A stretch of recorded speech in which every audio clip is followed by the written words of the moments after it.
herzlich willkommen zu meinem neuen Video. Heute ist das etwas Besonderes, weil ich euch in unserem Garten begrüße. Meistens stehe ich ja hinter der Kamera, aber es hat auch einen besonderen Grund.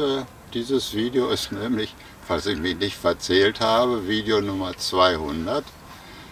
Und bei meinem Video 100 hatte ich von einem besonderen Traum erzählt, von einer Weltreise. Irgendwann ging das ja auch in Erfüllung. Auch heute ist etwas in Erfüllung gegangen. Es hat mich auch lange Jahre gereizt. Immer wenn ich Drohnenvideos gesehen habe, dachte ich, sowas wäre schön, wenn ich sowas auch in meine Videos integrieren könnte. Aber irgendwas hat mich immer gestört. Ich habe zwar vor ein paar Jahren mal ein Video mit einer Phantom gemacht, aber das war nicht meine eigene, das war mehr zufällig. Wen es so interessiert, kann da übrigens mal reinschauen.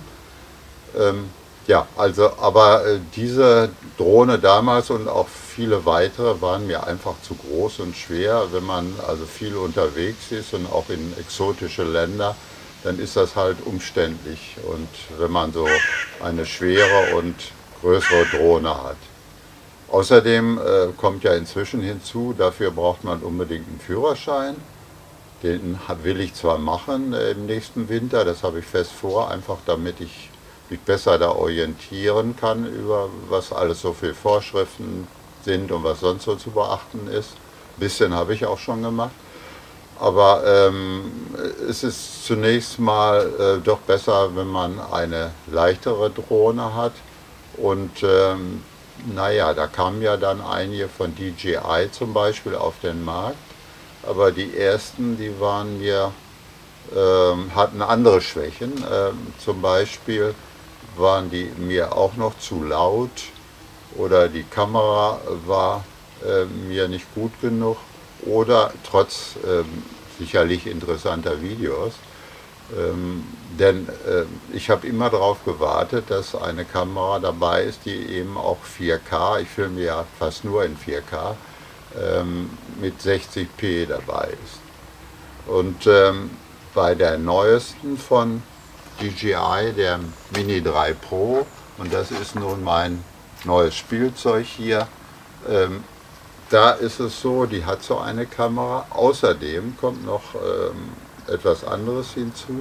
Auch die Mini 2 war nicht oder ist nicht schlecht, aber sie hat zum Beispiel weniger Sensoren als diese hier, die hier oben und unten Sensoren hat und natürlich auch vorne und dadurch besser ausgerüstet ist und es darum nicht so leicht zu einem Crash kommen kann. Ich finde, diese Drohne ist mit 249 Gramm ja genau richtig, also ohne Führerschein, aber man muss aber trotzdem eine Registrierung machen, das habe ich natürlich auch schon und wie es sich gehört, auch decke das mal zu halb, aber auch dann oben drauf kleben. Mich wundert das immer, dass ich das so selten in einem YouTube-Video bei anderen sehe. Das ist ja eigentlich vorgeschrieben bei jedem. Vorsichtshalber habe ich übrigens auch noch meine Telefonnummer draufgeschrieben. Wenn die doch mal irgendwo eine Crashlandung macht und ich finde sie nicht wieder, ist das sicherlich hilfreich. Aber ich war noch bei den Vor- und Nachteilen dieser Drohne und sie hat also 4K, 60p ist gut, sie hat mehr Sensoren und sie ist, das könnt ihr ja später dann mal selber beurteilen, aber ich finde, sie ist deutlich leiser als die Mini 2 und auch als die meisten anderen Drohnen. Dann kommt noch ein wichtiger Punkt bei der Mini 3 Pro hinzu, das ist die Steuerung.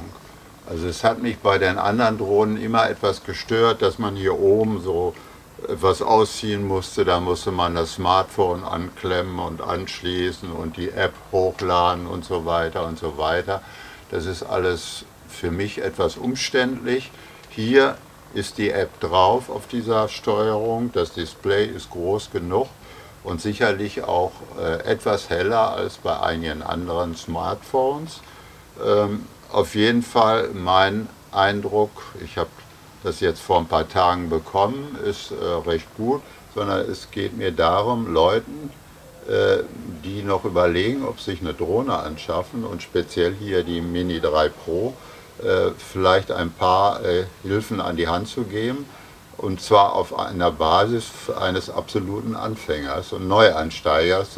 Das ist nämlich bei mir der Fall. Ich hatte vor intensiver nie mit Drohnen zu tun, musste mich also erstmal mühsam in etliches einlesen, einarbeiten und es macht ja nicht jeder gerne, aber also ich habe mir die wichtigsten Seiten, wie üblich gibt es ja ein Handbuch nur online, habe ich mir ausgedruckt. Und um da schneller reinzukommen, aber ich habe gemerkt, nicht alles wird erklärt und manche Sachen, da musste ich mich dann auch erst reinfummeln und die durchaus etwas ungewöhnlich sind. Zum Beispiel hier, wenn man die Steuerung anmacht, ist es, man drückt eben nicht nur einfach den Einschaltknopf, wie ich dachte, sondern man drückt den einmal kurz und dann nochmal und muss den halten. So, und dann sieht man hier, dass sich die DJI Fly App dann meldet und die lädt dann relativ schnell hoch. Hier ist es natürlich noch rot, weil er noch keine Verbindung hat zur Drohne. So, der Akku hier vom Steuerungsgerät hält ziemlich lange, also ich lege das ruhig mal zur Seite und nehme jetzt mal die Drohne zur Hand. Da hatte ich am Anfang nämlich auch ein paar Probleme. Naja, Problem ist vielleicht zu viel gesagt, aber es sind einige Dinge recht ungewöhnlich und wenn man einfach nur so drauf losprobiert, weil man eben nicht gerne in ein Handbuch guckt und erst recht nicht online, ja, da kann man vielleicht schon mal leicht was verbiegen oder sonst wie falsch machen. Also um es kurz zu sagen, die hinteren Arme, die klappt man, wie man das normalerweise erwartet, aus nach hinten, aber die vorderen eben nicht, sondern man muss die nach unten klappen.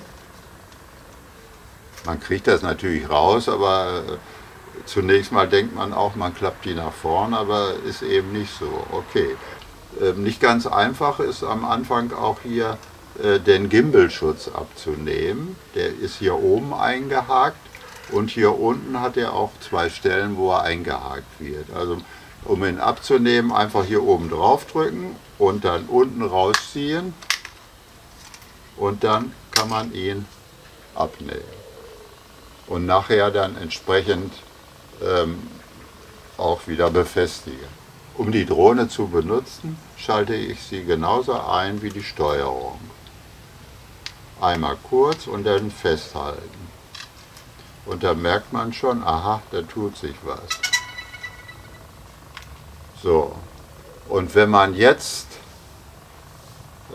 gleich abheben will, und da will ich euch ja natürlich auch noch was zeigen, es geht ja nicht nur darum, dass ich jetzt hier ein bisschen was erzähle, sondern wir wollen ja ganz in Ruhe hier mal von unserem Haus was sehen und auch was ich schon aufgenommen habe am Rand unseres Ortes hier.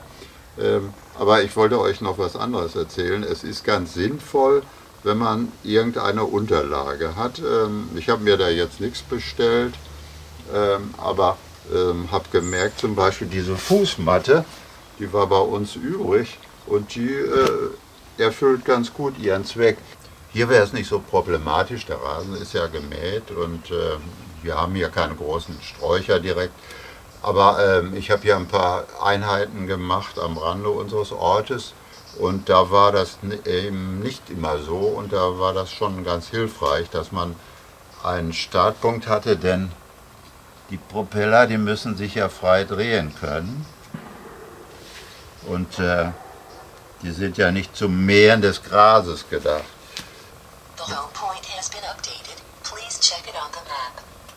Inzwischen prüft er da einiges und jetzt hätte ich die Starterlaubnis.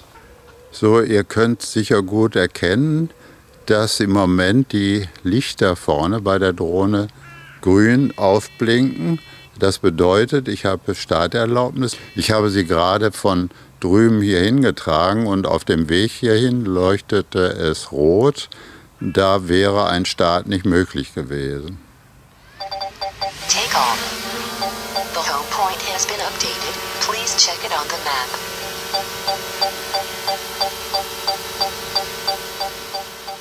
Ich habe jetzt die Steuerung übernommen. Meine Sony AX100 liefert noch ein einigermaßen brauchbares Bild. Anders sieht es mit der Mini 3 aus. Dabei heißt es in der Werbung, dass sie hochwertige Bilder bei Tag und Nacht liefern soll.